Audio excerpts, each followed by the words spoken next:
لام میم حروف مقطعات کے معنی کہ علیحدہ علیحدہ پڑھے جاتے ہیں، کیونکہ لفظ کسے کہتے ہیں جو حرفوں سے بنے. تو ان حروف سے، الف سے، لام سے، میم سے کوئی لفظ نہیں بنانا کہ اس کو علم بنا لیں یا علم بنا لیں یا عالم بنا لیں.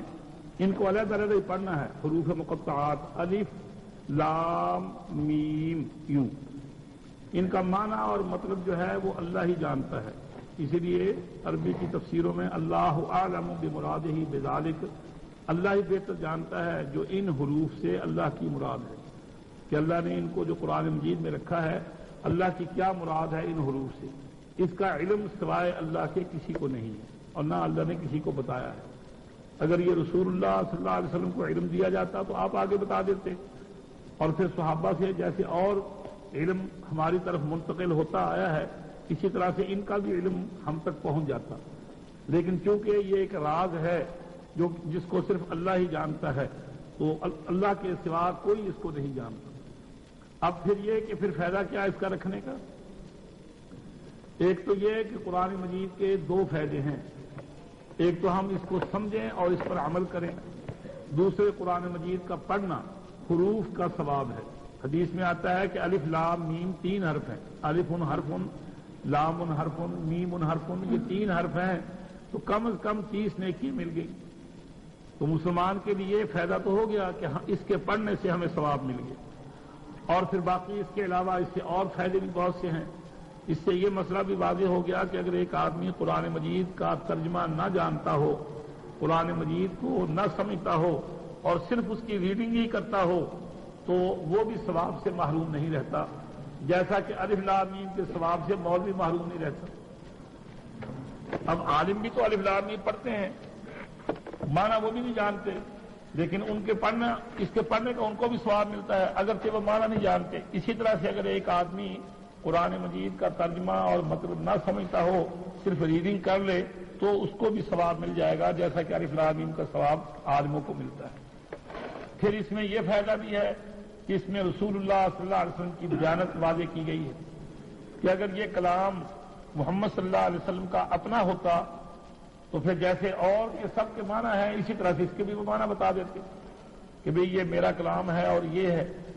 چونکہ یہ اللہ کا کلام ہے، دیانت کا کمال ہے یہ کہ جس چیز کا علم آپ کو دیا گیا آپ نے وہ ہمیں پہنچا دیا، اور جس کا علم آپ کو نہیں دیا گیا آپ نے اس کا علم ہمیں نہیں پہنچایا، اسی طرح سے منوعن اس کو، ان حروف کو ہم تک پہنچا دیا. اور پھر ہمارا بھی امتحان ہے کہ ہم ان کے بارے میں، ان حروف کے بارے میں کیا رائے رکھتے ہیں. ہم اس کو قرآن مانتے ہیں کہ نہیں، یا اپنی طرف سے کوئی تکا لگائیں گے جی یہ ہو ہی نہیں سکتا کہ قرآن میں کوئی حرف ہو اور اس کا معنی کوئی نہ ہو، ضرور کوئی نہ کوئی ہوگا، لہذا کوشش کرو. چنانچہ لوگوں نے کوششیں بھی کی کہ الف سے مراد اللہ، یہ ایبریویشنز ہیں جیسا کہ حروف ہوتے ہیں انگلش میں یا اردو میں کہ الف بے، اب الف سے مراد کیا ہے، بے سے مراد کیا ہے. تو بعض نے اس قسم کی قیاس آرائیاں بھی کی ہیں، کوششیں کی ہیں کہ الف سے مراد اللہ، لام سے مراد لوح محفوظ اور میم سے مراد محمد. اب یہ کوئی قطعی صحیح نہیں ہے. آپ کوئی لفظ ایسا نکال سکتے ہیں جس سے پہلے الف آئے، آپ کوئی لفظ ایسا بنا سکتے ہیں، تلاش کر سکتے ہیں جس سے پہلے لام ہو یا جس سے پہلے میم ہو، تو وہ سبھی ہو سکتے ہیں کیونکہ یہ الف لام میم ہے. الف لام میم سے جتنے حروف الفاظ بننے والے ہیں وہ سب مراد ہو سکتے ہیں. تو یہ سب قیاس آرائیاں ہیں. حقیقت یہی ہے کہ اس کا علم جو ہے وہ اللہ ہی کو ہے. ان کو متشابہات میں سے کہتے ہیں کہ یہ بعض اس کے قائل نہیں، اور بعض کا یہ رائے ہے کہ یہ متشابہات ہیں، اور متشابہات کے معنی یہ ہیں کہ اس کا مطلب اور اس کی حقیقت کو اللہ ہی جانتا ہے. ذالک الکتاب لا ریب فیہ، ذالک الکتاب، یہ کتاب، لا ریب فیہ، کہ جس میں کوئی شک نہیں. ریب کے معنی جو چیز انسان کے دل میں کھٹکے، خلق نفس کو کہتے ہیں، جو انسان کے دل میں کھٹکے کہ جس سے خام خواہ اعتراض پیدا ہو کہ بھئی یہ بات تو بنتی نہیں ہے، یہ تو صحیح نہیں ہے، یہ اللہ کی کتاب نہیں ہو سکتی. فرمایا کہ کوئی ایسا واقعی اور حقیقی شبہ نہیں ہے جو اس کلام میں پیدا کیا جا سکے کہ یہ کلام اللہ کا نہیں کسی اور کا ہے. ھدی للمتقین، ہدایت ہے متقیوں کے لیے. ہدایت نامہ ہے، اور ہدایت جو ہے بمانے ہادی، ہدایت دینے والی ہے متقیوں کے لیے. متقی ڈرنے والے جن کے دلوں میں خدا کا خوف ہے.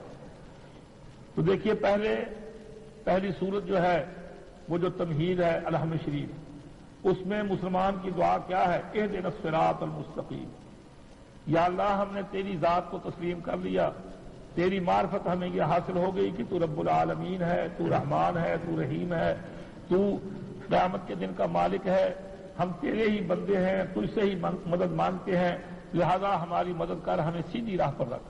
تو اللہ نے کہا یہ لو پھر قرآن مجید لا ریب فیہ ھدی للمتقین، جو ہدایت تم مانگتے ہو ہم تمہیں وہ ہدایت دے رہے ہیں، لیکن اس ہدایت کا فائدہ کسے ہوگا؟ جو متقی ہوگا۔ تقویٰ کسے کہتے ہیں؟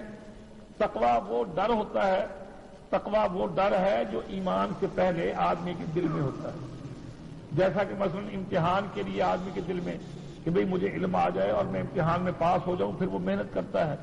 اسی طرح سے آدمی کے دل میں یہ خیال کہ اللہ ہے، وہ مالک ہے، وہ احکم الحاکمین ہے، وہ سب کچھ دیتا ہے، وہ پوچھے گا بھی، تو مجھے اچھے کام کرنے چاہیے۔ اب اس میں ایک تجسس ہے، ایک تلاش ہے، طلب ہے اس کے اندر، اب یہ طلب جو ہے اس کو اس دین کی طرف لاتی ہے۔ تو فرمایا جس کے دل میں یہ خوف ہوگا کہ اللہ مجھ سے پوچھے گا اس لیے مجھے اچھے کام کرنے چاہیے، ایسا نہ ہو کہ میں فیل ہو جاؤں، تو یہ تقویٰ ہے۔ فرمایا جن کے دلوں میں یہ ڈر ہے یہ کتاب ان کے لیے ہدایت نامہ ہے۔ اور جن کو خیال ہی نہیں، اب دیکھو نا، استاد کس کے لیے مفید ہو سکتا ہے؟ جس کے دل میں یہ شوق ہو کہ مجھے علم آ جائے، میں جاہل نہ رہ جاؤں۔ کتابیں کس کے لیے مفید ہو سکتی ہیں؟ جس کے دل میں یہ شوق ہو کہ مجھے علم آ جائے، میں جاہل نہ رہ جاؤں۔ اور جسے خیال ہی نہیں کہ جی کیا کرنا ہے، نہ اس کے نزدیک کوئی عالم کی قدر، استاد کی قدر، نہ کتاب کی قدر، تو فرمایا کہ ہم نے تمہارے مطالبے پر، تمہاری ہدایت کے لیے ہم نے یہ کتاب بھیجی ہے جس میں کسی قسم کا کوئی شک نہیں۔ ویسے ہی شرارت کے طور پر کوئی بنا لے تو علیحدہ بات ہے، لیکن واقعتاً جس کو شک کہنا چاہیے وہ اس کتاب کے اندر قطعاً کوئی نہیں۔ اور یہ کتاب جو ہے یہ ہدایت نامہ ہے، گائیڈ کرنے والی ہے، رہنمائی کرنے والی ہے، صحیح راستے پر لے جانے والی ہے ان لوگوں کو جو چاہتے ہیں کہ ہم صحیح مقام پر پہنچ جائیں۔ تو بعض اس پر یہ اعتراض کرتے ہیں کہ جو ھدی للمتقین، یہ ہدایت ہے متقیوں کے لیے۔ اب متقی وہی بنے گا جو جنت میں جانے کے قابل ہو جائے، متقی کامل مسلمان کو کہتے ہیں۔ تو اب اگر ان کے لیے ہدایت ہے، یہ تو ایسے ہو گیا کہ جی یہ دوائی تندرستوں کے لیے اچھی ہے، یعنی یہ بات جو ہے کہ یہ کتاب ڈرنے والوں کے لیے ہے، متقیوں کے لیے ہے، تو متقی پہلے بن گئے، کتاب کی ضرورت ہی پھر کیا ہے؟ تو اصل میں یہ عام محاورے میں اس قسم کی گفتگو ہوتی ہے کہ جو متقی بننے والے ہیں ان کے لیے یہ کتاب ہے، یہ ہدایت ان کے لیے ہے جو کہ متقی بننے والے ہیں۔ مطلب حکیم کی دوائی کس کے لیے ہے؟ جس نے تندرست ہونا ہے، اور جس نے مر جانا ہو اس کے لیے دوائی کا کیا فائدہ ہے؟ وہ کھاتا رہے یا نہ کھاتا رہے۔ تو فرمایا کہ جو متقی بننے والے ہیں ان کے لیے یہ ہدایت ہے۔ اور اس میں عام قرآن مجید میں آتا ہے نا، انی آصر خمرہ، وہ یوسف علیہ السلام کے جو قیدی ساتھی تھے جیل میں، تو انہوں نے خواب دیکھے اور اپنے خواب بیان کیے۔ ایک ان میں سے کہتا ہے انی آصر خمرہ، کہ میں شراب نچوڑ رہا ہوں۔ تو نچڑنے کے بعد شراب بنتی ہے، لیکن وہ کہتا ہے میں نچوڑ ہی شراب رہا ہوں۔ ہم بھی کہتے ہیں نا سنو بھائی، یہ آپ آٹے کی گندم کی بوری لے کر آٹا پسوانے کے لیے مشین پہ جا رہے ہوں، تو کوئی آپ سے پوچھے کہ جی کہاں جا رہے ہیں؟ جی آٹا پسوانے۔ ارے دانے پسوائے جاتے ہیں کہ آٹا پسوایا جاتا ہے؟ یہ چونکہ پسنے کے بعد آٹا بنے گا، لیکن اس کا نام پہلے سے رکھ لیتے ہیں۔ اس لیے جنہوں نے متقی بننا ہے ان کے لیے کہا گیا ہے کہ یہ کتاب متقیوں کے لیے مفید ہے، کیونکہ وہی اس سے فائدہ اٹھائے۔ ذالک کا عربی میں اشارے کے لیے آتا ہے، دیٹ کے معنوں میں دور کے لیے، دس قریب کے لیے، دیٹ دور کے لیے، ہاذا قریب کے لیے، ذالک دور کے لیے۔ اور قرآن مجید میں اکثر یہی استعمال ہوتا ہے، جہاں بھی اشارے بعید کے آئیں گے وہاں معنی قریب کا لیا جاتا ہے۔ ذالک الکتابوں کے اصل معنی کیا ہے؟ وہ کتاب۔ اب حالانکہ کتاب یہ ہے جو ہمارے سامنے پڑی ہے، تو چونکہ یہ کتاب بھی شکل میں تو اب ہے نا، کتاب بھی شکل میں تو اب ہے، جب یہ نازل ہو رہا تھا اس وقت تو کتاب بھی شکل میں نہیں تھی، لیکن اس کا چرچا پہلی کتابوں میں تھا، اس کا ذکر پہلی کتابوں میں تھا۔ اور یہ سورت مدنی ہے جو کہ ہجرت کے بعد نازل ہوئی ہے۔ یہ ذکر ہوا تھا غالباً کہ صورتیں قرآن مجید کی دو طرح کی ہیں، ایک مکی دوسرے مدنی۔ مکی وہ صورتیں ہیں جو ہجرت سے پہلے نازل ہوئی ہیں، مدنی وہ صورتیں ہیں جو ہجرت کے بعد نازل ہوئی ہیں۔ تو چونکہ مدینے میں یہودیوں سے ٹکر تھی، یہودیوں سے مقابلہ تھا، اس لیے لوگ یہودیوں سے ہی آ کر زیادہ تر سوالات پوچھتے تھے اور یہودی ان کو بتا بتا کر حضور صلی اللہ علیہ وسلم کے مقابلے میں لوگوں کو کھڑا کرتے تھے۔ تو پھر یہ بتایا گیا ذالک الکتاب، وہ کتاب جس کا ذکر ہے یہودیوں تمہاری کتابوں میں ہے، ذالک الکتاب وہ بلند شان والی کتاب۔ تو ذالکہ کا اشارہ جو ہے چونکہ دور کے لیے ہے اور دور سے مراد اس کی شان کی بلندی، ذالک الکتاب وہ بہت اونچی شان والی کتاب۔ تو ہم اپنے اس عرف سے کہ بھی کتاب ہمارے سامنے پڑی ہے، ذالک الکتاب یہ کتاب جو ہمارے سامنے پڑی ہے، اس میں کوئی شک نہیں اور یہ ہدایت کے لیے ہے۔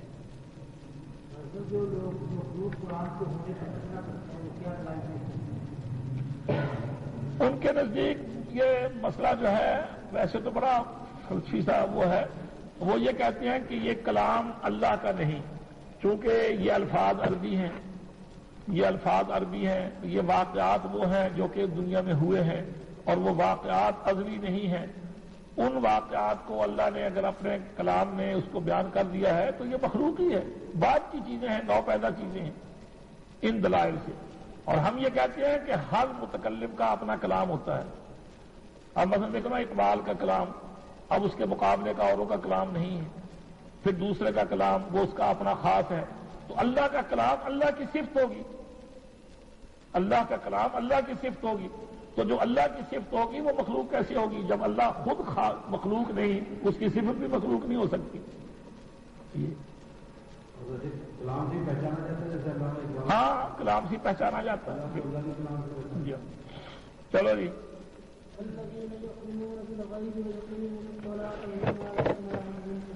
اللہ جینا وہ لوگ، اب یہ متقیوں کی وضاحت ہو رہی ہے کہ جن کو کتاب کی ہدایت ملے گی ان کا کردار کیا ہوگا، ان کے اعمال، ان کی سیرت، ان کے عقائد کیا ہوں گے۔ تو ان کا تعارف کرایا جا رہا ہے کہ ہدایت ہے کن کے لیے؟ متقیوں کے لیے۔ متقی کون لوگ ہوتے ہیں؟ الذین جو کہ یؤمنون بالغیب، ایمان لاتے ہیں غیب پر۔ غیب کس کو کہتے ہیں؟ ما غابا، جو چیز انسان کے حواس سے ماورا ہو، انسان کی اپنی جو قوا ہیں، قوتیں ہیں انسان کو حاصل، ان سے اس کا ادراک نہ ہو سکے۔ انسان کے علم سے جو ماورا ہو اس کو دیکھ نہیں سکتا، سن نہیں سکتا، کسی کے بتانے سے ہی وہ اس کو مان رہا ہے۔ مثلا جنت ہے، دوزخ ہے، فرشتے ہیں، اللہ کے رسول نے جو باتیں بیان کی ہیں کہ آئندہ ایسا ہوگا یا پہلے ایسا ہوا، ہمارے لیے وہ چیزیں غائب ہیں، ہم ان کو اپنی عقل سے، اپنے ہوش سے، اپنے حواس سے ہم ان کو نہیں پا سکتے، لیکن نبی صلی اللہ علیہ وسلم سے سن کر، قرآن مجید میں پڑھ کر ہم اس کو مانتے ہیں۔ تو غیب کے میں نے یہ ہو گیا۔ یؤمنون دل سے ماننا، ایسا ماننا کہ وہ انسان کو عمل کے لیے تیار کر دے۔ جو کہ ایمان لاتے ہیں، دل سے مانتے ہیں بالغیب، غیب کو۔ اور یہ یاد رکھیے گا یہ اسی وقت تک امتحان ہے جب تک غیب کا سلسلہ باقی ہے۔ جب غیب کا سلسلہ نہیں رہے گا، جب غیب کا سلسلہ نہیں رہے گا تو امتحان بھی ختم ہو جائے گا۔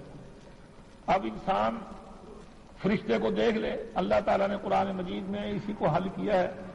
کافر کہتے تھے کہ اگر یہ نبی سچا ہے تو اس کا باڈی گارڈ کو ہونا چاہیے اور فرشتہ اس کے آگے پیچھے ہونے چاہیے، ہر وقت فرشتہ اس کے ساتھ ہو تو پھر ہمیں پتہ لگے کہ یہ نبی ہے۔ اللہ نے فرمایا کہ اگر ہم فرشتے کو تمہارے سامنے بھیج دیں، وَلَوْ أَنزَلْنَا عَلَيْهِمْ مَلَكًا لَقُضِيَ الْأَمْرُ ثُمَّ لَا يُنظَرُونَ، پھر تو کام ہی ختم ہو گیا۔ اگر فرشتہ سامنے آ گیا، ایمان بالغیب کا معاملہ ختم ہو گیا، ایمان بالغیب کا معاملہ ختم ہو گیا، سارا سلسلہ ہی ختم ہو گیا، تمہارے لیے دنیا ختم ہے۔ چنانچہ اللہ نے قرآن مجید میں سورہ فرقان میں کہا نا، وقال الذين لا يرجون لقاءنا لولا انزل علينا الملائكة او نرى ربنا، فرشتے ہم پر کیوں نہیں آتے، ہمیں رب دکھائی کیوں نہیں دیتا؟ اللہ تعالیٰ فرماتے ہیں کہ اگر تم رب کو دیکھ لو، اگر تم فرشتوں کو دیکھ لو تو پھر دنیا رہے ہی نہیں، ختم ہے۔ یہ دنیا تو امتحان کی جگہ ہے، اور جب غیب نہ رہا تو امتحان کیسا؟ اب دیکھو نا، امتحان یہی ہے کہ بھئی جنت ہے، دوزخ ہے، اچھے کام کرو گے جنت میں جاؤ گے، برے کام کرو گے دوزخ میں جاؤ گے۔ اب جن کو یقین نہیں، جنہوں نے مانا نہیں، وہ بے ایمان کافر، اور جو ڈر گئے کہ بھی دوزخ سے اللہ بچا لے، برا کام نہیں کرنا، اللہ جنت میں لے جائے، نیکی کے کام کرو، یہ ایمان ہے۔ تو امتحان جو ہے اسی وقت تک ہے جب تک غیب باقی ہے۔ تو الذین یؤمنون بالغیب، متقی وہ لوگ ہوتے ہیں جو غیب پر ایمان لاتے ہیں۔ یہ عقیدے کی بات ہو گئی۔ اس کے بعد وَیُقِیمُونَ الصَّلَاةَ، پھر وہ نیک اعمال بھی کرتے ہیں، جو ایمان کا تقاضا ہے کہ وہ قائم کرتے ہیں نماز۔ دیکھیے عربی میں قرآن مجید میں خاص طور پر یہ کہیں نہیں آتا کہ نماز پڑھتے ہیں، یہ ہمارے اردو کا محاورہ ہے۔ آپ نے نماز پڑھ لی؟ جی ہاں میں نے نماز پڑھ لی۔ ہم اردو میں یہ کہتے ہیں، قرآن یہ نہیں استعمال کرتا، نہ حدیث۔ نماز کا پڑھنا وہ قائم کرنا ہے۔ تو اس سے آپ نماز کی اہمیت دیکھیں کہ نماز کوئی پڑھنے والی چیز نہیں۔ اگر پڑھنے والی چیز ہوتی، جیسا کہ عیسائیوں کے ہاں صرف پریئرز ہے، بیٹھے ہوئے بھجن پڑھ رہے ہیں یا بیٹھا ہوا کوئی قرآن اپنی کتاب پڑھ رہا ہے، نماز جو ہے اس کے لیے وقت کا پورا صحیح ہونا، پھر پاکی کا ہونا، پھر طہارت کا، پاکی کا، یہ قبلہ رو ہونا، پھر اس کے بعد دل کا حاضر ہونا، یہ تمام چیزیں جو ہیں تب جا کر کہیں نماز بنتی۔ تو اس لیے وہ نماز کو قائم کرتے ہیں جیسا کہ کسی چیز کو کھڑا کیا جاتا ہے۔ نماز ایک ایسا عمل ہے جس کو بڑے اہتمام کے ساتھ کھڑا کیا جاتا ہے، اسی لیے اس کے لیے قائم کرنے کا لفظ استعمال ہوتا ہے۔ پہلے تھی، اب تو ختم ہے۔ اب تو میں نے دیکھا ہے وہ گرجے میں جا کر، جب لاہور تھے تو گرجے میں چلے جایا کرتے تھے اتوار کو کہ دیکھیں ان کا کیسے سلسلہ چلتا ہے۔ وہ بھجن پڑھتے رہتے ہیں اور یوں سر جھکا دیتے ہیں، جب ذرا کوئی آ جاتا ہے نا ان کا، وہ پادری پڑھتے پڑھتے وہ یوں سر نیچے کر لیتے ہیں، بس اسی طرح سے۔ جیسے کہ مکے کے لوگوں میں بگاڑ کے باقاعدہ صلاتهم عند البیت الا مقام و تصدیہ، ان کی نماز کیا ہے؟ سیٹیں مارنا اور تالیاں بجانا۔ تو آج کل بھی یہ ہے، اور بریلوی بھی اسی کے قریب آتے جا رہے ہیں نا، نعتیں شاطیں بس نعتیں پڑھ رہے ہیں، مجلسیں جمی ہوئی ہیں، بس وہی ان کی عبادت ہے۔ حالانکہ پہلے عیسائیوں میں بھی اللہ تعالیٰ نے مریم علیہ السلام کے ذکر میں فرمایا نا، یا مریم اقنتی لربک واسجدی وارکعی مع الراکعین، اے مریم اپنے رب کی فرمانبرداری کر اور سجدہ کر اور رکوع کر، جماعت کے ساتھ نماز پڑھ۔ تو باقاعدہ نماز تھی جس میں رکوع تھا، سجدہ تھا، سب کچھ تھا، لیکن اب یہ علم ہے کہ ہاں یہ ہے ہی نہیں ہے بات۔ وہ تو مریم تو عورت ہے، تو وہ نماز گھر میں کرائیں؟ نہیں، وہ مدرسے میں داخل تھی نا، زکریا علیہ السلام کے مدرسے میں وہ داخل تھی اور انہی کی سپرویژن میں تھی اور جماعت کے ساتھ وہاں نماز پڑھتی۔ وَمِمَّا رَزَقْنَاهُمْ يُنْفِقُونَ، وَمِمَّا، یہ من ما، من کے معنی سے ما، وہ جو، اور اس سے جو، رزقنا ہم نے دیا۔ دیکھیے رزق کے معنی ہمارے عرف میں تو رزق ہے یہ کھانے کے متعلق کہ اللہ نے جی اسے رزق دیا ہے، یا اللہ مجھے رزق دے، یعنی روٹی دے، پانی دے، کھانے پینے کی چیزیں دے۔ اور عربی میں رزق مطلق دینے کو کہتے ہیں، اور چونکہ دینے کی چیزوں میں سب سے زیادہ ضروری چیز روٹی ہے، یہ جس سے انسان کی زندگی ہے، پھر رزق کا اطلاق روٹی پر استعمال ہونے لگ گیا، ورنہ رزق عربی میں مطلق دینے کو کہتے ہیں۔ چنانچہ حضرت عمر کی وہ دعا مشہور ہے، اللہم ارزقنی شہادتا، اللہ مجھے شہادت دے، رزق بمانے مطلق دے، اللہم ارزقنی شہادتا فی سبیلک ببلد رسولک، یا اللہ مجھے شہادت دے کہ تیری راہ میں ہو اور تیرے نبی کے شہر میں۔ تو اللہ نے ان کی دعا قبول کی اور وہ مدینے میں مسجد نبوی میں صبح کی نماز پڑھاتے ہوئے شہید ہوئے۔ تو وَمِمَّا رَزَقْنَاهُمْ، اور اس سے جو ہم نے ان کو دیا ہے، يُنْفِقُونَ، خرچ کرتے ہیں۔ تو اب یہ متقیوں کی تعریف ہو رہی ہے کہ متقی وہ لوگ ہیں کہ جو ایمان لاتے ہیں ہر اس چیز پر جس تک اس کی رسائی، ان کی رسائی از خود نہیں، وہ سن کر کہ جو اللہ نے کہا ہے، جو اس کے رسول نے کہا ہے، اس پر وہ ایمان لاتے ہیں۔ چنانچہ حدیث میں آتا ہے نا کہ ایمان کس کا تعجب والا ہے؟ آپ نے صحابہ سے پوچھا تو صحابہ نے کہا یا رسول اللہ فرشتوں کا۔ فرمایا فرشتوں کے ایمان پہ کیا تعجب ہے؟ وہ اللہ کے پاس ہیں، اللہ کی قدرتوں کو دیکھتے ہیں، ان کا ایمان لانا کیسا تعجب خیز ہے؟ پھر صحابہ نے کہا یا رسول اللہ پھر نبیوں کا۔ میں نبیوں کا بھی کیا وہ ہے؟ کہ خدا کا کلام ان پر اترتا ہے، فرشتے ان کے پاس آتے ہیں، ان کا ایمان لانا بھی کوئی تعجب والی بات نہیں۔ پھر صحابہ نے کہا یا رسول اللہ ہمارا، فرمایا تمہارا بھی کیا ہے، میں تمہارے درمیان ہوں، تم مجھے دیکھتے ہو، میری سیرت میری زندگی تمہارے سامنے ہے، تمہارا ایمان لانا بھی کوئی تعجب کی بات نہیں ہے۔ پھر انہوں نے پوچھا یا رسول اللہ پھر اور کون ہے؟ فرمایا ایمان لانا ان کا تعجب والا ہے کہ جنہوں نے نہ مجھے دیکھا نہ فرشتوں کو دیکھا، کتابیں پڑھ کر عالموں سے سن کر وہ ایمان لے آئے اور ان کے دلوں میں خوف پیدا ہو۔ اور یہ بڑی خوبی کی بات ہے، بڑی کمال کی بات ہے کہ اگر آدمی اس زمانے میں بھی بالکل اس کو ایسا یقین ہو کہ اس کی عملی زندگی بالکل کنٹرول میں ہو جائے اور اس طرح سے وہ دین کے کام کرے جیسا کہ اس کو جنت نظر آ رہی ہے اور اس جنت کے لیے باقاعدہ تیاری کر رہا ہے۔ تو عقیدہ آ گیا ایمان بالغیب کا، اور اس کے بعد دو عمل ذکر کر دیے، ایک نماز اور ایک اللہ کی راہ میں خرچ کرنا۔ اگرچہ یہاں خرچ سے مراد خاص زکوٰۃ بھی ہو سکتا ہے، لیکن عام بھی ہے، جو اللہ نے آپ کو دیا ہے اس میں سے خرچ کریں۔ اللہ نے آپ کو طاقت دی ہے، کام کریں، جماعت کے، اسلام کے، دین کے کام کریں، مسجد کی خدمت کریں اور دین کے کام کریں، یہ طاقت خرچ کریں۔ اللہ نے آپ کو وقت دیا، عمر ہے، آپ اپنی عمر صرف کریں دین کے کاموں میں۔ اللہ نے آپ کو مال دیا ہے، مال خرچ کریں۔ تو وَمِمَّا رَزَقْنَاهُمْ يُنْفِقُونَ، جو اللہ نے ان کو دیا ہے اس میں سے خرچ کرتے ہیں اللہ کی راہ۔ چلو جی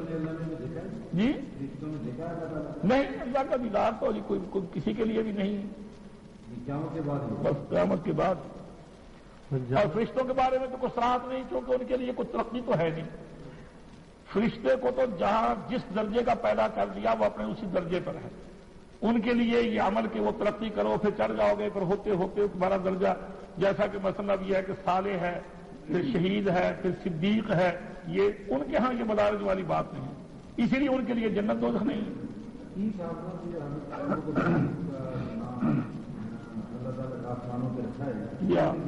عتیق کے میں نے آزاد، عتیق کے میں نے، اور یہ بھی کہ اللہ نے ان کو دوزخ سے آزاد کر دیا، دوزخ کا ان کے لیے کوئی خطرہ نہیں، یہ عتیق۔ بعض کہتے ہیں کہ ان کا نام، حضرت صدیق کا نام ہی عتیق تھا، لیکن مشہور روایت یہ ہے کہ ان کا نام اصل میں عبداللہ تھا۔ حضرت صدیق کا نام عبداللہ تھا، ابو بکر ان کا لقب تھا کہ اونٹ کا باپ، بکر اونٹ کو کہتے ہیں۔ تو عرب لوگ جو ہیں جانوروں کے ناموں پر اکثر اپنے نام رکھتے ہیں، تو ابو بکر ان کی کنیت تھی، تو یہ نام ان کا عبداللہ تھا، اور ان کے باپ جو ہے ابو قحافہ، لیکن ان کا نام عثمان تھا۔ چلو جی، یہ جابر کے والد عبداللہ، انہوں کو دیکھا اللہ تعالیٰ نے، وہ تو موت کے بعد ہے نا۔ حضرت جابر کے والد نے اللہ کو دیکھا ہے تو موت کے بعد، وہ حدیث میں آتا ہے نا کہ جنگ احد میں حضرت جابر کے والد شہید ہوئے تھے، تو حضرت جابر بہت بیچارے کچھ بجھ سے گئے، بہت دب گئے۔ ایک تو 6-7 بہنیں تھیں، چھوٹی چھوٹی بہنیں تھیں، وہ ان کے سر پڑ گئی، پھر ان کا قرض بہت زیادہ تھا، وہ بھی حضرت جابر کے سر پڑ گیا، پھر یہ بھی ابھی بیچارے کو ایسے سنبھلے ہوئے نہیں تھے۔ تو اللہ کے رسول نے حضرت جابر کی حالت کو دیکھا تو فرمانے لگے کہ اے جابر، اللہ نے آج تک کسی سے سامنے بات نہیں کہ پردہ درمیان میں کوئی نہ ہو، تیرا باپ پہلا شخص ہے جس سے اللہ نے پردہ ہٹا کر بات کی۔ چلو جی،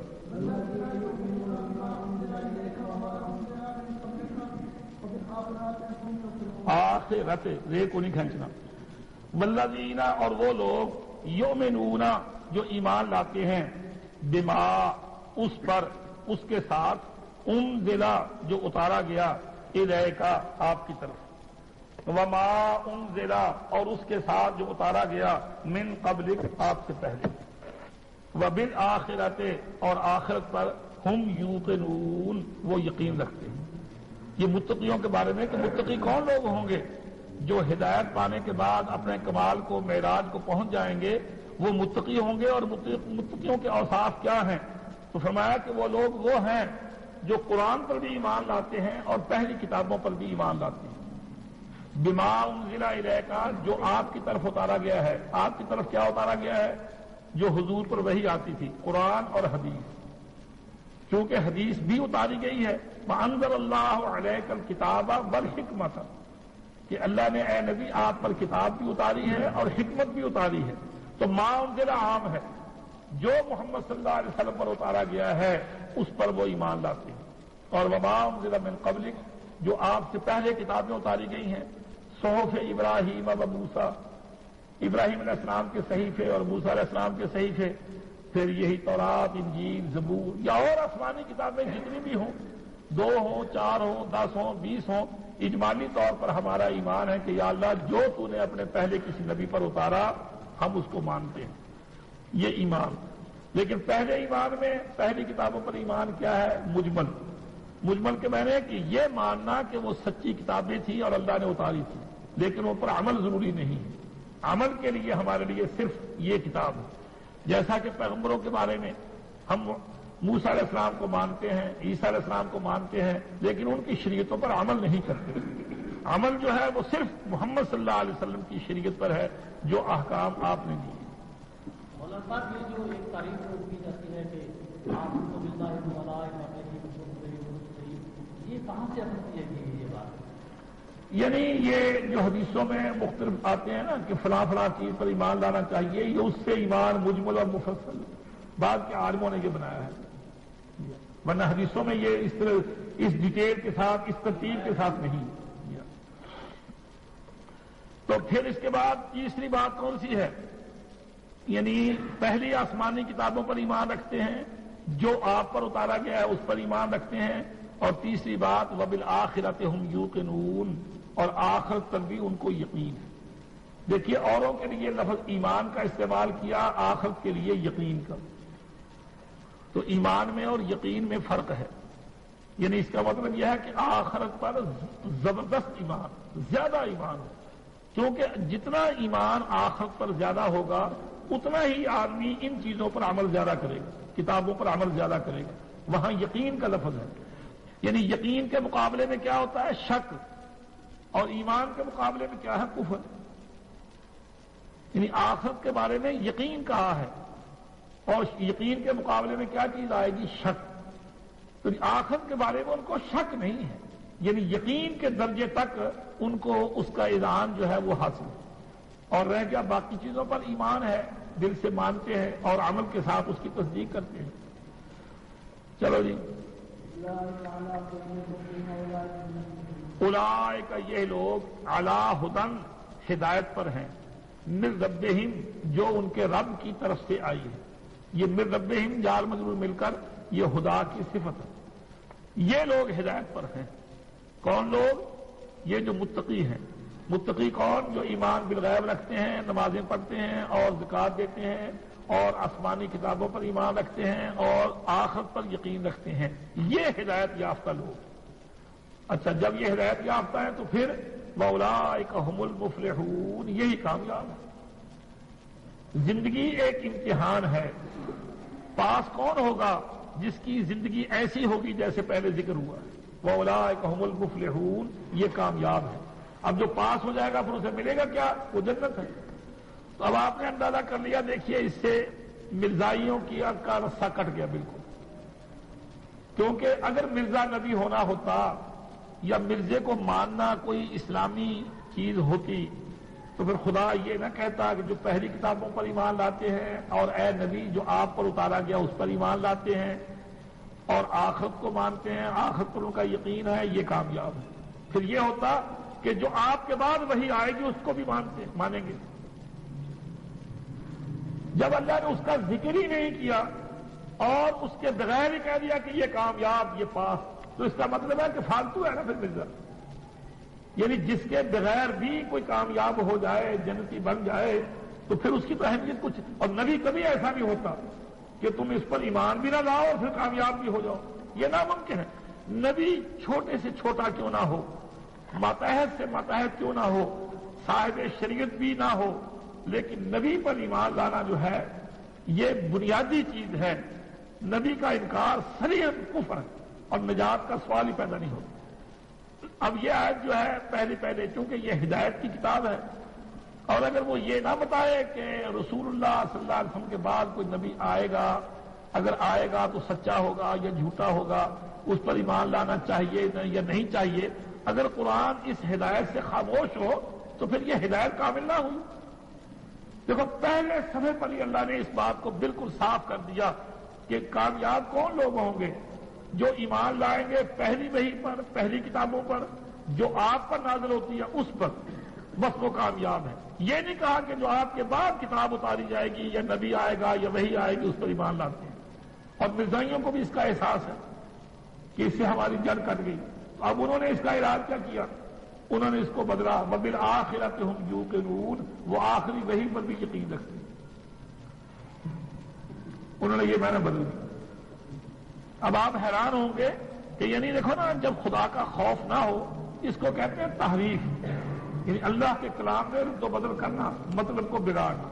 چنانچہ میری مرزائیوں سے گفتگو کئی دفعہ ہوئی ہے تو آپ تو خیر چپ کر جاتے ہیں، وہاں پر ہتھیار گرا دیتے ہیں، لیکن جو ان کے خان مولوی ہیں بڑے، یعنی شیطان قسم کے بڑے، وہ پھر تعویلیں کرتے ہیں۔ چنانچہ ان کے ایک عالم نے یہ تعویل کی وبالآخرۃ ھم یوقنون، کہ وہ آخری وحی پر بھی یقین رکھتے ہیں، مطلب کیا حضور کے بعد بھی وحی آئے۔ میں نے اس سے پوچھا، میں نے کہا وحی مذکر ہے یا مؤنث ہے؟ وحی کے لیے آخر کا لفظ نہیں آ سکتا، وبالآخر، اگر ہو بھی وحی تو آخر آنا چاہیے، آخرت نہیں آنا چاہیے۔ اور پھر قرآن مجید میں سے آخرت کا لفظ نکال کر دیکھ، وحی کے لیے آتا ہے یا اگلے جہان کے لیے آتا ہے؟ تو قرآن مجید میں جا بجا آخرت آخرت آخرت آخرت، اور وہ اگلا جہان ہے، اگلی زندگی جو ہے اس کے لیے۔ چلو جی بس کافی ہے، دوہرا لو۔ ہمیں اس کی حفاظت کرنی ہے کیونکہ ہم اسلامی حکومت چلا رہے ہیں دنیا میں، اور سب سے پہلے حفاظت قرآن مجید کی ہونی چاہیے۔ لہذا قرآن مجید کو ایک جگہ ہمیں لکھ کر محفوظ کر لینا چاہیے۔ حضرت صدیق نے کہا توبہ توبہ، یہ کام نہیں کرنا ملتا۔ جس کام کو اللہ کے رسول نے نہیں کیا ہم کیوں کریں؟ جیسے حضور کے زمانے میں تھا ویسے ہی رہے۔ اب ان کی آپس میں بحث ہوتی رہتی تھی، آخر حضرت صدیق کہتے ہیں کہ اللہ نے میرا سینہ کھول دیا، حضرت عمر کی بات میری سمجھ میں آ گئی۔ پھر انہوں نے حضرت زید بن ثابت کو بلایا جو آپ کے پی اے تھے، آپ کے سرکاری منشی تھے، خط و کتابت باہر کی قوموں سے اکثر یہی کرتے تھے، اور حضور صلی اللہ علیہ وسلم کی زیادہ تر وحی کے نوٹ کرنے والے بھی یہ تھے۔ اور پھر جب فرشتے جبرائیل علیہ السلام آتے تھے، دور کرتے تھے، تو آخری دور میں ہر رمضان شریف میں جبرائیل علیہ السلام آ کر قرآن کا دور حضور کے ساتھ کرتے تھے۔ آخری دور میں حضرت زید بن ثابت بھی شریف تھے۔ تو حضرت ابو بکر صدیق نے حضرت زید کو بلایا اور کہا کہ میں ایک کمیٹی مقرر کرتا ہوں جس کے ہیڈ آپ ہوں گے، آپ قرآن مجید کو جمع کریں۔ انہوں نے بھی کہا کہ یہ کام ٹھیک نہیں کرنا، جب حضور نے نہیں کیا تو پھر حضرت ابو صدیق نے بھی سمجھایا، حضرت عمر نے بھی سمجھایا، تو یہ تیار ہو گئے۔ چنانچہ پھر تمام لوگوں سے قرآن مجید لے لے کر، حافظ تو یہ تھے، حضرت ابو صدیق خود حافظ تھے، حضرت عمر حافظ تھے، حضرت زید بن ثابت خود حافظ تھے، لیکن وہ چاہتے تھے کہ حضور کا لکھوایا ہوا بھی ملے، کہ کوئی یہ کہے کہ میں نے یہ حضور سے لکھایا، دیکھو یہ موجود ہے۔ چنانچہ پھر وہ جو لوگوں کے پاس اپنے نوشتے تھے لکھے ہوئے ان کو بھی لاتے اور مختلف حافظوں سے سن کر اس کو جمع کرتے جاتے۔ تو اس طرح سے قرآن مجید جمع کیا گیا۔ جب پورا مکمل ہو گیا بین الدفتین ایک کتابی شکل میں، تو پھر حضرت بکر صدیق کے پاس رہا، پھر حضرت عمر کے پاس رہا، پھر وہ حضرت حفصہ کے پاس جو حضرت عمر کی بیٹی تھی، حضور کی بیوی تھی، ان کے پاس منتقل ہو گیا۔ پھر حضرت عثمان نے حضرت حفصہ کے پاس سے لے کر، جب لوگوں کی قراتوں میں بہت فرق پڑ گیا، اب پٹھانوں کا پڑھنا کچھ اور طرح کا ہے، پنجابیوں کا پڑھنا کچھ اور طرح کا ہے، اور پھر ویسے بھی قراتوں کا فرق تھا، مختلف قبائل تھے، ان کے اپنے اپنے ڈائلیکٹس تھے، اس کے تحت وہ پڑھتے تھے۔ تو پھر حضرت عثمان نے یہ دیکھا کہ یہ فرق تو بہت زیادہ ہو جائے گا، چنانچہ وہ حضرت حفصہ والا نسخہ انہوں نے لا کر قرآن مجید کا ایک سٹینڈرڈ نسخہ جو تھا اسی کو ہی پھر تمام صوبوں میں بھیجا، اور حکم دیا کہ جتنے قرآن مجید لوگوں کے اپنے طور پر لکھے ہوئے ہیں سب کو جمع کر کے آگ لگا دو۔ یہ جو قرآن مجید میں سورتوں کی موجودہ ترتیب ہے، اس میں کن کن اصولوں کو مد نظر رکھا گیا تھا؟ کیوں؟ دیکھو جی، قرآن مجید میں یعنی اگر اجتہادی چیز ہو تو پھر اصول یعنی مد نظر رکھے جائیں۔ قرآن میں ہے بلغ قرآن مجید فی لوح محفوظ، یہی کتاب پوری اسی ترتیب کے ساتھ لوح محفوظ میں لکھی ہوئی موجود ہے۔ تو اوپر جو تھی ترتیب بدل کر یہاں آتی رہی، مثلا اب ایک مسئلے کی ضرورت پڑ گئی، وہ 2 آیتیں آ گئیں، پھر کسی اور مسئلے کی ضرورت پڑ گئی، پھر کچھ اور آیتیں آ گئیں۔ بیعت وقت کئی صورتیں شروع تھی، یہ صورت بھی چل رہی ہے، یہ صورت بھی چل رہی ہے، جب کوئی آیت آتی تو آپ فرمایا کرتے تھے کہ اس آیت کو فلاں صورت میں فلاں آیت کے بعد رکھو. تو پھر اس طرح سے قرآن مجید جو ہے آپ نے یہ ترتیب کوئی اجتہادی ترتیب نہیں ہے کہ حضور نے اپنے قیاس سے دی ہو یا صحابہ نے اپنے قیاس سے اس کو یوں ترتیب دیا ہو. یہ ترتیب اللہ کی ہے جو لوح محفوظ میں قرآن بنا ہوگا. قرآن مجید فی لوح محفوظ, یہ سورہ بروج میں آتا ہے. حالانکہ کتاب نہیں تھی اس وقت, یعنی کتاب نہیں تھی لیکن لفظ کتاب استعمال کیا گیا. یہ پیشین گوئی ہے کہ یہ کلام جو اتر رہا ہے تھوڑا تھوڑا نجمن قسطوں کے ساتھ اتر رہا ہے, یہ کتاب بننے والی ہے. اور کتبہ کے معنی عربی میں کیا ہوتے ہیں؟ ہم کہتے ہیں نا کاتب, لکھنے والا. اصل میں کتبہ عربی میں ہوتا ہے جمع کے معنی. کتبہ کے معنی لکھا, عربی میں اصل اس کے جو معنی ہے اوریجنلی اس کے معنی جمع کرنا. اور انسان کے کہنا یہ جو مثلا اب یہ ٹائپ کرتے ہیں, یہ مختلف حروف لے کر ان کو جمع کرتے جاتے ہیں اس طرح سے کر کے. تو کتبہ کے معنی اس نے لکھا, یعنی اس نے حروف کو, الفاظ کو جمع کر کے ایک ترتیب دی. تو کتاب کے معنی جمع کی ہوئی, یعنی یہ پیشین گوئی ہے, ایک بہت بڑا دعویٰ ہے. دیکھو قرآن کے نام میں بھی ایک اعجاز ہے, ایک بہت بڑا دعویٰ ہے, پیشین گوئی ہے. اب قرآن کے میں نے قرأ کے میں نے پڑھا, قرآن مصدر ہے بمعنی مقروء, وہ کتاب جو کہ پڑھی جائے گی. اب جبکہ کلمہ پڑھنا مشکل تھا, کافر مارتے تھے, بڑی سختی تھی, لیکن اللہ نے نام کیا رکھا اس کا؟ قرآن. وہ کتاب جو اتنی کثرت سے پڑھی جائے گی کہ دنیا کی کوئی کتاب اس کا مقابلہ نہیں کر سکتی. اور پھر کتاب کہ یہ جمع ہو کر رہے گی. انا علینا جمعہ وقرآنہ, اے نبی اس کا جمع کرنا کتاب کا اور اس کا پڑھا دینا یہ ہمارے ذمہ ہے.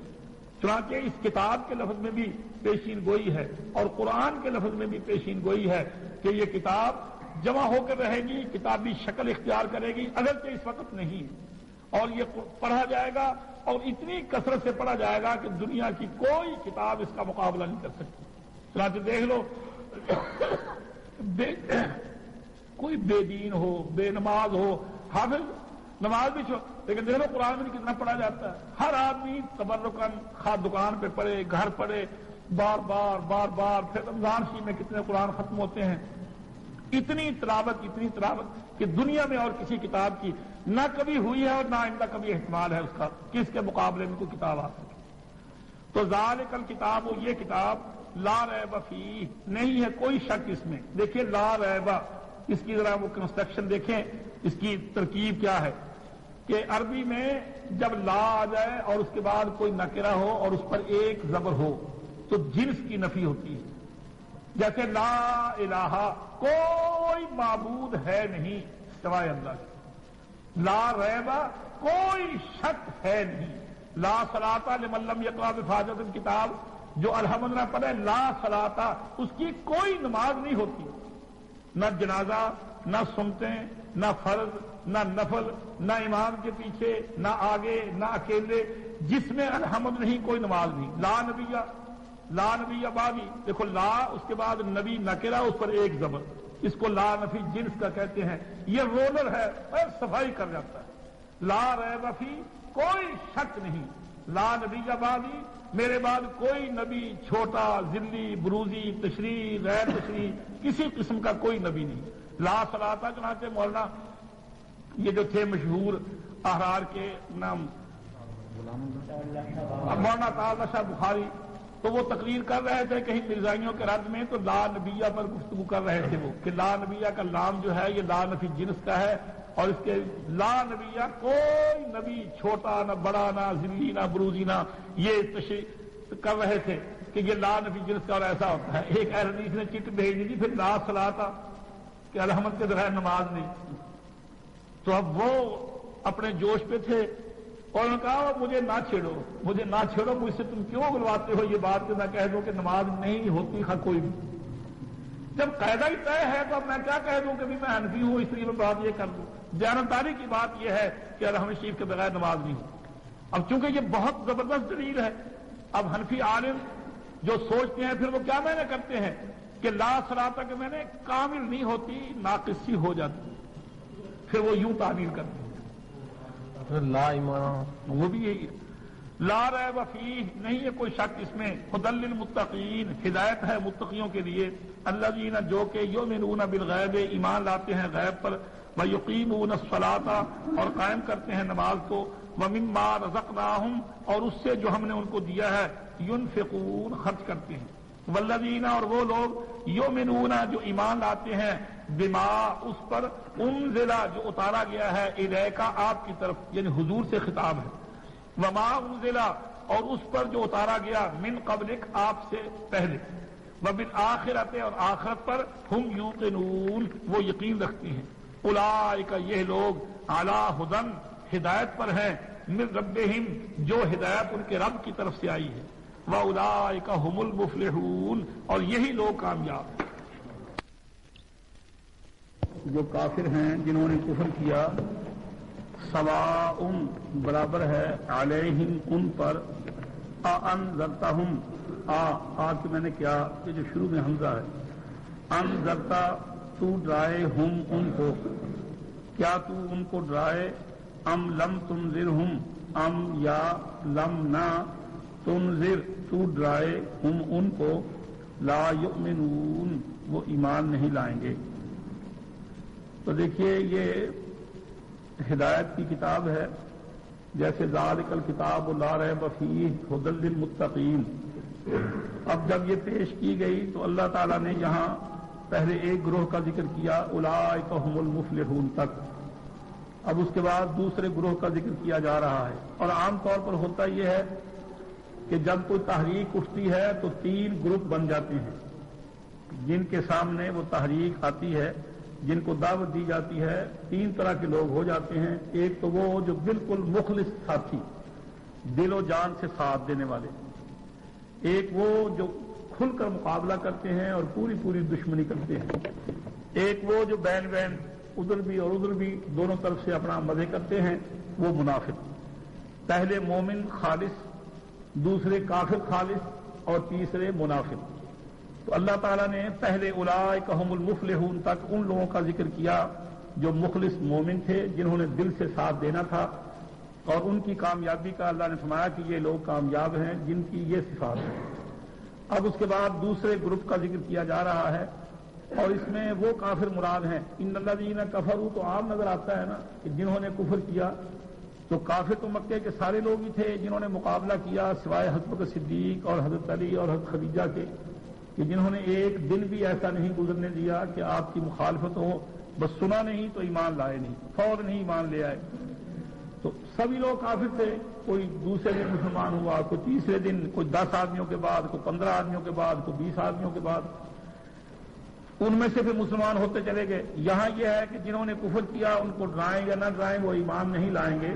تو یہاں خاص کافر مراد ہے، وہ کافر کہ جنہوں نے کفر پر ہی مرنا ہے اور انہوں نے دوزخ میں جانا ہے۔ تو پہلی وہ جماعت جن کا رزلٹ یہ ہے، اولئک ھم المفلحون، وہ پاس ہیں، وہ کامیاب ہیں، وہ دوزخ سے بچیں گے اور جنت میں جائیں گے۔ اب اس کے مقابلے میں دوسری وہ جماعت کہ جو فیل ہوں گے، دوزخ میں جائیں گے اور جنت میں جانے کا سوال ہی پیدا نہیں ہوتا۔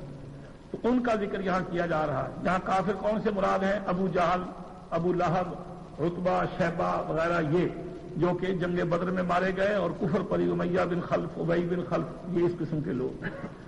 تو یہ تقسیم کیوں کی جا رہی ہے؟ ایک تو یہ نیچرل ہے، قدرتی ہوتا ہی ایسے ہے، دوسرے یہ نبی صلی اللہ علیہ وسلم کو شروع سے ہی بتایا جا رہا ہے کہ اے نبی، آپ کو ہم یہ بتاتے ہیں کہ جب ہم نے یہ ہدایت نامہ بھیج دیا ہے قرآن مجید، تو اب آپ کو 3 طرح کے لوگوں سے واسطہ پڑے گا۔ ایک مخلص، آپ کے ساتھی، دوسرے وہ جو مانیں گے ہی نہیں، خواہ کچھ بھی ہو، ضدی قسم کے لوگ، تو پھر آپ ان کی طرف سے دل برداشتہ نہ ہوں کہ کوئی مجھ میں کمی رہ گئی، میرا طریقہ صحیح نہیں، یا کوئی میں صحیح طور پر ان کو سمجھا نہیں سکا، تیرا کوئی قصور نہیں ہے۔ یعنی کچھ لوگ ہوتے ہی ایسے ضدی ہیں کہ جنہوں نے ایمان نہیں لانا۔ تو اس لیے اللہ تعالیٰ نے پہلے سے نبی صلی اللہ علیہ وسلم کو یہ بات بتائی، اور اس طرح سے کہ ان الذین کفروا، بے شک وہ لوگ جو کافر ہیں اور کفر پر ہی انہوں نے مرنا ہے، ان کا حال کیا ہے؟ سواء علیہم اانذرتہم ام لم تنذرہم، ان کو آپ کا ڈرانا یا نہ ڈرانا برابر ہے، انہیں کوئی فائدہ نہیں ہے۔ جیسے پتھر کو بارش کا کوئی فائدہ نہیں ہے، زمین جو پانی کو جذب کرتی ہے اس کو تو پانی بارش کا فائدہ ہوتا ہے کہ اس میں پھر ہرا اگتا ہے، گھاس پھوس پیدا ہوتا ہے، لیکن پتھر کو کیا ہے، پانی بہہ گیا، پانی برس گیا اور بہہ گیا۔ تو فرمایا کہ ان کے لیے آپ کی تبلیغ کا کوئی اثر نہیں ہے، ہم آپ کو پہلے سے ہی بتائے دیتے ہیں کہ ان الذین کفروا لا یؤمنون، کہ کچھ کافر ضرور ایسے ہوں گے لا یؤمنون جو ایمان نہیں لائیں گے، ان کا کفر پر ہی خاتمہ ہوگا۔ تو انذرتہم، کیا تو ان کو ڈرائے یا نہ ڈرائے؟ انذار کیسے ڈرانے کو کہتے ہیں؟ انذار ڈرانا ہوتا ہے اعلام بالتخفیف، اعلام بالتخفیف، کہ بتانا کسی کو، ہوشیار کرنا، خبردار کرنا، اس کے نتائج سے آگاہ کر دینا اور بتا دینا کہ اس کے یہ نقصانات ہیں، یہ انذار ہے۔ ایک ڈرانا ہوتا ہے مثلا کسی کو ویسے ہی ہتھیار دکھا دیا، یہ مطلق ڈرانا ہے کہ کسی کو گھونسا دکھایا، رائفل دکھا دی اور کوئی اس کو پسٹل وغیرہ دکھا دیا، یہ انذار نہیں ہے۔ انذار کسے کہتے ہیں؟ کسی کو خبردار کرنا، اعلام، کسی کو کچھ بتانا اور اس کے عواقب سے، اس کے نتائج سے آگاہ کرنا کہ دیکھو یہ چیز ایسی ہے، اگر تم نے یہ کام کیے تو اس کا نتیجہ پھر یہ ہوگا کہ تم دوزخ میں جاؤ گے، خدا کا عذاب ہوگا۔ تو ان کے لیے ڈرانا نہ ڈرانا برابر ہے، سمجھانا نہ سمجھانا برابر ہے، لیکن اس کا مقصد یہ نہیں کہ آپ تبلیغ نہ کریں۔ اللہ نے یہ بتایا نہیں کہ وہ کون کون ہے، ہر تحریک میں ضرور ہوتے ہیں، اصولاً یہ بات بتا دی، لیکن اشخاص نہیں بتائے کہ یہ فلاں فلاں فلاں فلاں آدمی ہے جو ایمان نہیں لائیں گے۔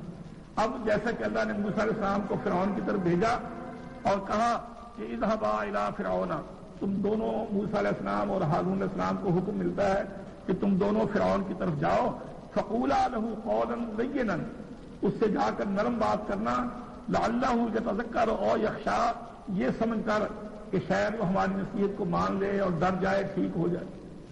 یہ نہیں بتایا کہ ہم تمہیں، اے موسیٰ ہم تمہیں پہلے ہی بتاتے ہیں کہ وہ مانے گا نہیں۔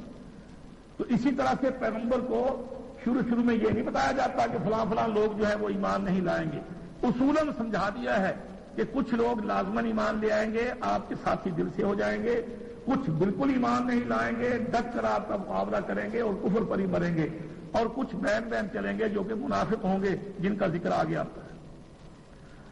ختم اللہ علی قلوبہم، وہ ایمان کیوں نہیں لائیں گے، ان کا خاتمہ کفر پر کیوں ہوگا؟ اس لیے کہ ان کی نالائقی کی وجہ سے، ان کی ضد کی وجہ سے اللہ تعالیٰ نے ان پر ٹھپا لگا دیا ہے۔ ان کے جو قوا ہیں، ان کے جو مدرکات ہیں، چیز کو سمجھنے کی صلاحیتیں ہیں، وہ اللہ نے ان سے سلب کر لی ہیں، چھین لی۔ ختم اللہ، مہر کر دی اللہ تعالیٰ نے، علی قلوبہم، ان کے دلوں پر، وعلی سمعہم، اور ان کے کانوں پر، کانوں پر اور دلوں پر اللہ نے تھپا لگا دیا ہے، مہر کر دی ہے، ان کو بالکل بند کر دیا ہے۔ وعلی، پہلے کان، پھر آنکھیں، آنکھوں سے دیکھتا ہے، کانوں سے سنتا ہے، اور ان چیزوں کو جو آنکھ دیکھتی ہے اس کو پیچھے پھینکتی ہے، جو کان سنتا ہے اس کو پیچھے پھینکتا ہے، اور دل جو ہے پھر فیصلہ کرتا ہے کہ یہ بات سنوں یا نہ سنوں، یہ بات ماننے کی ہے یا نہیں۔ آنکھ نے دیکھا، دل اس سے نتیجہ نکالتا ہے کہ دیکھو بھئی نتائج یوں نکلتے ہیں، دیکھا کیا اشر ہوا۔ تو یہ دو آلے ہیں جو کہ دل کو سپلائی کرتے ہیں، پھر دل جو ہے وہ فیصلہ کرتا ہے۔ تو اللہ نے تینوں آلوں کا یہاں ذکر کر دیا کہ دل پر بھی مہر ہے، ان کے کانوں پر بھی مہر ہے، جن جو ذریعے تھے علم کے، اور ان کی آنکھوں پر پردہ ہے۔ چنانچہ جو ان کے ذریعے تھے علم حاصل کرنے کے، وہ اللہ نے شل کر دیے ہیں، اللہ نے ان کو بالکل بند کر دیا ہے، اس لیے یہ لوگ ایمان نہیں لائیں گے۔ اور پھر انجام کیا ہے؟ پہلے لوگوں کے بارے میں فرمایا تھا اولئک هم المفلحون، وہ کامیاب، دوزخ سے بچ گئے، جنت کے مستحق ہو گئے۔ اور ان کا انجام کیا ہے؟ وَلَهُمْ عَذَابٌ عَظِيمٌ، اور ان کے لیے بڑا عذاب ہے۔ دنیا سے جب جائیں گے تو آخرت میں ان کے لیے ایسا عذاب ہوگا جو بہت عظمت والا، بہت بڑا، جیسا کہ خدا کی شان ہے، خدا کی ذات بڑی ہے، ایسا اس کا عذاب بھی بڑا ہے۔ کوئی بات پوچھنی ہو تو پوچھ لو۔ اب سوال یہ کرتے ہیں کہ جب اللہ نے مہر کر دی پھر ان کا قصور کیا ہے؟ کہ جب اللہ نے ہی مہر کر دی ان کے دلوں پر، ان کے کانوں پر اور ان کی آنکھوں پر پردہ ہے، تو پھر ان کا قصور کیا ہے؟ اس کا جواب اللہ تعالیٰ نے قرآن مجید میں دیا ہے، بل طبع اللہ علیہا، اللہ نے جو مہر کی ہے تو کیوں؟ بکفرہم، شروع میں نہیں کی، نبی بھیجا ہے، جیسا کہ موسیٰ علیہ السلام کو فرعون کی طرف بھیجا کہ فرعون کے پاس جاؤ، اسے سمجھاؤ، لعلہ یتذکر او یخشی، شاید سمجھ جائے، تم بات کرو تو اس انداز سے کرو، اس امید سے کہ شاید یہ سمجھ جائے، شاید یہ ڈر جائے، نیک ہو جائے، ٹھیک ہو جائے۔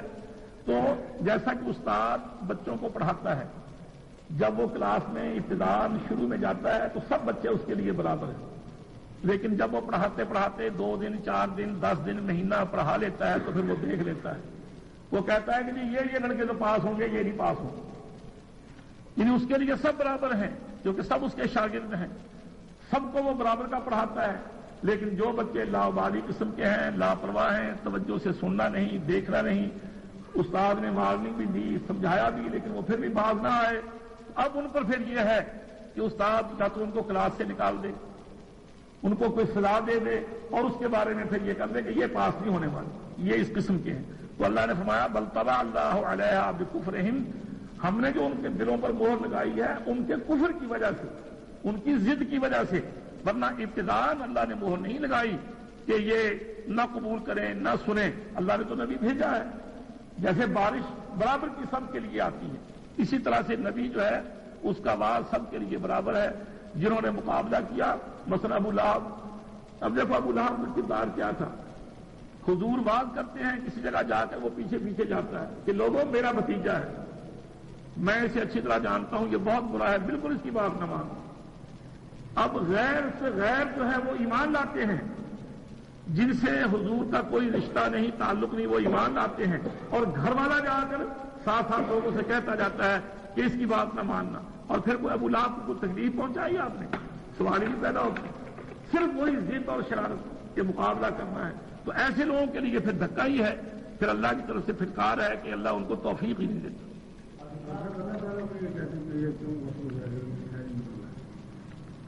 نہیں، شاید موسیٰ علیہ السلام کے اعتبار سے، اللہ کے اعتبار سے شاید نہیں۔ اللہ نے فرمایا کہ شاید ہاں نہیں، تو یہ سمجھ کر بات کر کہ شاید وہ ایمان دے، یہ نہیں کہ اللہ شاید کہہ رہا ہے۔ اور صاحب یہ اکثر اس میں آتا ہے کہ آدمی ساری زندگی نیکی کا کام کرتا ہے، 2 ہاتھ رہ جاتے ہیں اس کی منزل کو، تو وہ دوستی بن جاتا ہے یا اس کے عمل ضبط ہو جاتے ہیں۔ نہیں، دیکھیے جب بھی کوئی بات آپ اس قسم کی سنیں، یہ حدیث یا مثلا اللہ نے مہر لگا دی یا اور، دیکھیے آدمی بات کرتا ہے ہر ایک کے لحاظ سے، مثلا اب یہ کہا کہ جی فلاں 2 آدمی تھے وہ لڑ رہے تھے وہاں، اچھا اب آپ کو پتہ لگا کہ جی وہ کون کون تھے، کہ جی وہ آپس میں دشمن تھے اور وہ لڑائی ہو رہی تھی، تو پھر آپ نتیجہ کچھ اور نکالیں گے۔ اور اگر آپ کو پتہ لگے بعد میں کہ نہیں باپ تھا بیٹے کو مار رہا تھا، باپ تھا بیٹے کو مار رہا تھا، اب نتیجہ آپ بالکل اور نکالیں گے کہ باپ کے بارے میں یہ طے ہے کہ باپ ظالم نہیں ہوتا، باپ بیٹے کو مارنا نہیں چاہتا، بیٹے کو سزا دے رہا ہوگا کسی وجہ سے کہ اس نے کوئی نالائقی کی ہے۔ اللہ کے بارے میں جب بھی کوئی بات ایسی سنی جائے تو یہ کبھی نہیں سوچ سکتے کہ اللہ ظالم ہے، بندے پر اللہ ظلم کرتا ہے، ہمیشہ، یعنی یہ بات تو ہر چیز سے پہلے، یعنی یہ گیون، وہ جیسے جمعیتی میں پڑھاتے ہوئے بتاتے ہیں کہ یہ تو گیون ہے، یہ تو طے ہے کہ اللہ ظالم نہیں، اللہ مہربان ہے۔ اب اس کے بعد پھر اللہ کیا سلوک کرتا ہے، تو یہ سمجھنا چاہیے کہ جب بھی اللہ تعالیٰ کو ایسا کام کرے گا اس کی نالائقی کی وجہ سے۔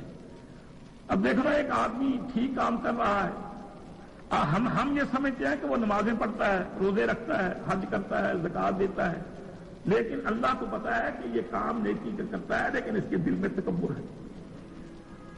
اب اللہ تعالیٰ اس کو کھڑا کرنے کے لیے، جیسے کسی کو ٹنکایا بجایا جاتا ہے، کھڑا کرنے کے لیے کوئی موقع ایسا لے آتے ہیں کہ وہاں اس کا تکبر ظاہر ہو جاتا ہے، برباد ہو جاتا ہے۔ جیسے اب شیطان تھا، شیطان باقاعدہ عبادت کرتا رہا، سارا کوئی سلسلہ چلتا چلاتا رہا، اللہ نے اس کا گند نکالنا تھا، موقع پیدا کر دیا، اللہ نے کہا بھائی اس آدم کو سجدہ کرو، یہ جو مٹی سے بنا ہے۔ اب فرشتے، شیطان نے کہا میں آگ سے بنا ہوں، میں اعلیٰ ہوں، یہ ادنا ہے، فرشتے اس سے بھی اعلیٰ تھے، اگر اس کے اصول کو جانچا جاتا، اس نے کہا انا خیر منہ، اللہ میں اس سے بہتر ہوں، خلقتنی من نار و خلقتہ من طین، تو نے اس کو مٹی سے پیدا کیا ہے، مجھے آگ سے پیدا کیا ہے، اور آگ روشن ہے، لطیف ہے، اور مٹی کثیف ہے اور اندھیرے والی چیز ہے، میں آگاہ ہوں۔ حالانکہ یہی بات فرشتوں کے لیے بھی آ سکتی تھی، فرشتے نور سے ہیں، نور آگ سے بھی بہتر ہے، فرشتوں نے یہ بات نہیں کی، فرشتے فوراً فسجد الملائکۃ کلھم اجمعون، سب فرشتوں نے سجدہ کر لیا، اور شیطان نے میں تو نہیں کرتا کیونکہ میں آگاہ ہوں۔ وہ جو اس کا تکبر تھا، اگرچہ وہ ٹھیک ٹھاک کام چلا رہا تھا مدتوں سے، لیکن گندگی موجود تھی، اللہ نے وہ نکال دی۔ تو وہ جو حدیث آپ کہتے ہیں کہ آدمی عمل کرتا رہتا ہے اپنے اعمال کے ذریعے سے اگر اس کو دیکھا جائے تو وہ یوں سمجھو کہ اب وہ موت کے قریب ہے، جنت میں جانے کے قریب ہے، لیکن چونکہ اس کے اندر ہے، وہ ایسی قلابازی کھاتا ہے، ایسی کو حرکت کر بیٹھتا ہے کہ سب کی ایک رائے پر پانی پھر جاتا ہے۔ جیسا کہ ایک بچہ 15-20 سال تو ماں باپ کی فرمانبرداری کرتا رہا، پھر کہتے میں نہیں مانتا، اب پچھلا سب پانی پھر گیا، پچھلی باتیں جو ہیں سب ختم ہو گئی، جس دن اس نے باپ سے ٹکر دی اسی دن سارا کام ختم ہو گیا، تو پھر وہ قلابازی کھاتا ہے، سیدھا دوزخ میں چلا جاتا ہے۔ تو وہ اللہ تعالیٰ نے جو واقعہ ہے ایسے، اب ان چیزوں سے یہ نہیں دیکھنا چاہیے کہ دیکھو جی وہ جنت میں جانے کے قریب تھا، اللہ نے ظلم کیا، اس کو پکڑ کر اٹھا کر دوزخ میں ڈال دیا، کیونکہ اللہ کی ذات ایسی نہیں ہے، اللہ ارحم الراحمین ہے، اللہ انصاف کرنے والا ہے، اللہ بہت مہربان ہے۔ اللہ کے بارے میں ہم یہ تصور نہیں کر سکتے کہ وہ بندے پر کسی طرح کا ظلم کرے۔ جی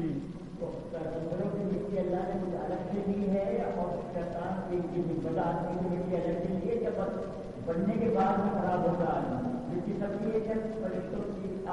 دیکھو جی مٹی تو یہ زمین ہے نا، یہ زمین ہے، آپ دیکھیں کبھی پنڈی کی طرف جائیں تو سرخ سرخ سے تیلے سے مٹی سی، کہیں کالی سی، کہیں سفید سی، کوئی رنگ، کبھی کوئی رنگ، کبھی کوئی رنگ، پھر سخت، پھر نرم۔ تو اسی طرح سے انسانوں کی طبیعتیں، انسانوں کے مزاج ہیں، تمام روئے زمین، یہ جو زمین ہے ساری کی ساری، اس کا نچوڑ اللہ تعالیٰ نے دیا اور اس مٹی سے آدم کو بنایا۔ مختلف طرح کی وہ تھی، مختلف طرح کے لوگوں کے آگے مزاج ہیں، طبیعتیں ہیں، ان کی آگے جو اس کی تعمیر ہے، ترکیب ہے، اس کے اندر اس کا اثر ہے سب مٹی سے۔ یہ نہیں کہ ان کی مٹی کوئی علیحدہ تھی، کوئی اور اسی زمین کی مٹی پیغمبروں کی ہے اور اسی زمین کی مٹی جو ہے وہ باقی لوگوں کی ہے۔ مٹی تو یہی ہے، پھر طبیعتیں مختلف کیوں ہوتی ہیں؟ طبیعتیں مختلف، مٹی بھی تو مختلف ہوتی ہے نا، یعنی مٹی کو ان کا مقصد پوچھنے کا یہ ہے کہ کوئی خاص مٹی تھی نہیں، یہی زمین کی۔ اب آپ دیکھیں نا، آپ کی زمین ہے 5 مربع، اب کسی ایکڑ میں فصل بہت ہوتی ہے، کسی میں کچھ بھی نہیں ہوتی، کوئی کسی طرح کا ہے، کوئی کسی طرح کا ہے۔ چلو جی آگے۔ وَمِنَ النَّاسِ مَن يَقُولُ آمَنَّا بِاللَّهِ وَبِالْيَوْمِ الْآخِرِ وَمَا هُم بِمُؤْمِنِينَ۔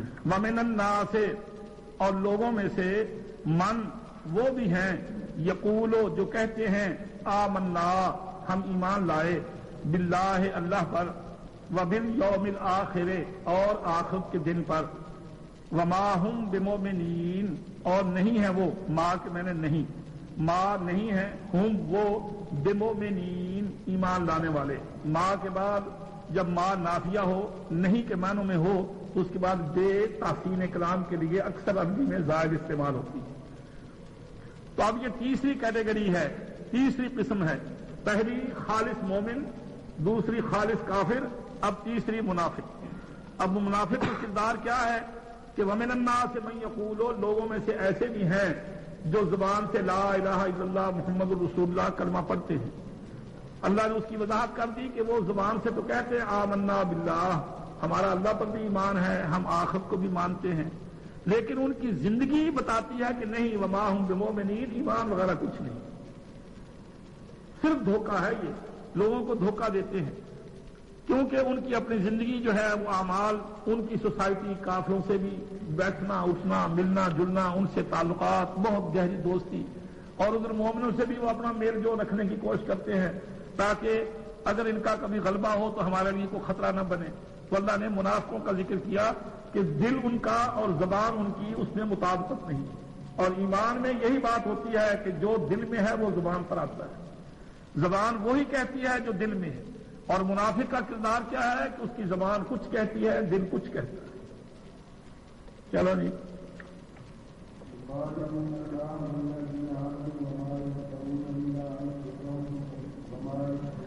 یخادعون اللہ، دھوکہ دیتے ہیں وہ اللہ کو، والذین آمنوا، اور ان لوگوں کو جو ایمان لائے، وما یخدعون، اور نہیں دھوکہ دیتے وہ، الا انفسہم، مگر اپنی جانوں کو، وما یشعرون، اور وہ شعور نہیں رکھتے، انہیں سمجھ نہیں۔ فرمایا کہ وہ بظاہر تو بڑے خوش ہیں کہ دیکھو ہم دونوں طرف سے فائدہ اٹھاتے ہیں، ادھر سے بھی ادھر سے بھی۔ منافق ہمیشہ چلاکی کرتا ہے۔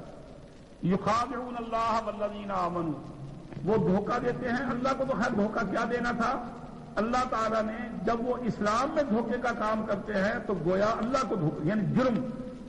اب جب منافق جائے گا تو اللہ اس کو یعنی جو جرم لگائیں گے اس کے ذمے، تو کیا ہوگا، یہ نہیں کہ تو نے فلاں مومن کو دھوکہ دیا، اللہ نے اس کے جرم کی نوعیت یہ بتائی ہے کہ تو مجھے دھوکہ دیتا۔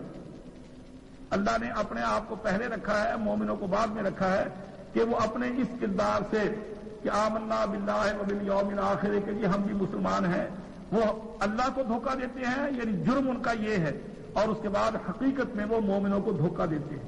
مومنوں کو دھوکہ کیوں دیتے ہیں؟ تاکہ مسلمانوں سے کوئی خطرہ نہ رہے۔ جو فائدے ہوتے ہیں، جیسا کہ اب ہمارے ملک میں پاکستان میں یہ جتنے ہمارے بڑے بڑے افسر ہیں، حکومت کے حکمران طبقے کے یہ اوپر والے، یہ دیکھ لو یہ کوئی اسلام چاہتے ہیں لیکن کھل کر کفر کی بات نہیں کرتے، تاکہ لوگ یہ نہ کہیں کہ یہ ایسے ہیں۔ اسلام کا نام بھی لیں گے اور اس کے ساتھ ساتھ اسلام کو دور بھی رکھیں گے، اسلام کی مخالفت بھی ڈٹ کر وہی کرتے ہیں۔ وہی لوگ رکاوٹ بنے ہوئے ہیں کہ اسلام جو ہے آنے میں ملک میں، وہی اس کی ان میں رکاوٹ بنے ہوئے ہیں۔ تو فرمایا کہ ان کا جرم یہ ہے کہ وہ اللہ کو بھی دھوکہ دیتے ہیں اور مسلمانوں کو بھی دھوکہ دیتے ہیں، تاکہ مسلمان انہیں مسلمان سمجھیں۔ اور حقیقت کیا ہے، وہ بظاہر خوش ہیں اپنی اس حرکت سے، وما یخدعون الا انفسہم، یہ اپنا ہی نقصان کر رہے ہیں۔ وما یشعرون، انہیں پتہ ہی نہیں، اپنی بیوقوفی میں، جیسے بچہ، اب بچے کو کوئی سمجھائے بھی کہ بیٹا وقت نہ ضائع کر، لیکن جب وہ سارا دن کھیلتا ہے تو وہ بڑا خوش ہے، وہ بے سمجھی ہے نا اس کی۔ ماں باپ سے پوچھ کر دیکھو، وہ ان کو بڑا صدمہ ہے کہ میرے بچے نے اپنی عمر ضائع کر دی، لیکن وہ بڑا خوش ہے کہ ہم نے خوب کھیل کر اپنا وقت گزارا ہے۔ تو ہمارا وما یخدعون الا انفسہم، وہ اپنی جانوں کو ہی دھوکہ دیتے ہیں، کسی کا کوئی نقصان نہیں کرتے۔ کسی کا نقصان کیا ہے، زیادہ سے زیادہ اس کو مار دیا، اس کا مالی نقصان ہو گیا، اس کا کوئی جانی نقصان ہو گیا، تھوڑا بہت کچھ اور اس کا نقصان ہو گیا، اور یہ کوئی نقصان نہیں، سب سرکاری کھاتے میں شامل ہو جاتا ہے۔ کسی مسلمان کو اگر دھوکہ بھی دے دیا تو کیا ہے، مسلمان کو اللہ اجر دے دے گا، مسلمان کی تو کمائی ہو گئی، بیڑا غرق اس کا ہو جائے گا کہ یہ سزا بھگتے گا۔ تو فرمایا وما یخدعون الا انفسہم، اور وہ نہیں دھوکہ دیتے مگر اپنی جانوں کو ہی، وما یشعرون، اس کھیل کو وہ سمجھتے نہیں کہ اس کا انجام کیا ہو۔ بس دہرا لو بھیا ایسے، ان الذین کفروا، بے شک وہ لوگ جو کافر ہیں، سواء علیہم، بعض یعنی کافر ایسے بھی ہیں برابر ہے ان پر، انذرتہم، کیا تو ان کو ڈرائے، ام لم تنذرہم، یا تو ان کو نہ ڈرائے، لا یؤمنون، وہ ایمان نہیں لائیں گے۔ ختم اللہ علی قلوبہم، مہر کر دی ہے اللہ نے ان کے دلوں پر، وعلی سمعہم، اور ان کے کانوں پر، وعلی ابصارہم غشاوہ، اور ان کی آنکھوں پر پردہ ہے، وَلَهُمْ عَذَابٌ عَظِيمٌ، اور ان کے لیے بڑا عذاب ہے۔ وَمِنَ النَّاسِ، اور لوگوں میں سے، من کے معنی سے، الناس لوگ، وَمِنَ النَّاسِ، اور لوگوں میں سے، من وہ بھی ہیں، یقولو جو کہتے ہیں، آمنا ہم ایمان لے آئے، باللہ اللہ پر، وبالیوم الآخر، اور آخرت کے دن پر، وما ہم بمؤمنین، حقیقت کیا ہے، ایمان وغیرہ کچھ نہیں، وما ہم، اور نہیں ہے وہ، بمؤمنین، ایمان والے، یخادعون اللہ، یہ کہہ کر وہ یخادعون، وہ دھوکہ دیتے ہیں اللہ، اللہ کو، والذین آمنوا، اور مومنوں کو، وما یخدعون، اور وہ نہیں دھوکہ دیتے، الا انفسہم، مگر اپنی جانوں کو، وما یشعرون، اور انہیں سمجھ نہیں ہے، بیوقوف۔